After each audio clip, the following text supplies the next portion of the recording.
Welcome to Luca is a Billionaire, where the only thing I invest in is your answers. In this video, I will explain how to cook marinated steak. First, take your steak out of the refrigerator about 30 minutes before you plan to cook it. This helps it cook more evenly. Next, it's super important to pat the steak completely dry with paper towels. This step ensures you get a beautiful, flavorful crust. Finally, make sure your cooking surface, whether it's a pan or a grill. Now let's get cooking. For a fantastic sear, place your steak on the hot surface and cook for about 2 to 4 minutes per side. This creates that wonderful browned crust.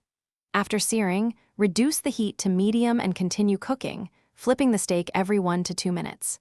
If you're grilling, start over direct high heat for a few minutes, then move to indirect heat to finish. Selecting the right loadout is key to dominating resurgence. Aim for a balanced setup, perhaps an assault rifle for mid-range and a submachine gun for close quarters.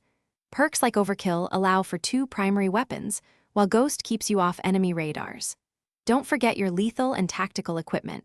A well-placed grenade or smoke screen can turn the tide of a fight. Experiment to find what works best for your playstyle and squad composition. After resting, it's time to slice and serve your delicious marinated steak. Always slice against the grain. This shortens the muscle fibers, making each bite wonderfully tender. Aim for slices about 1/2 inch thick. A sprinkle of fresh herbs, like parsley or chives, adds a lovely touch and brightens the flavor. Serve your perfectly cooked steak immediately with your preferred side dishes and enjoy. Thanks for watching and please subscribe. It's the best investment you'll ever make.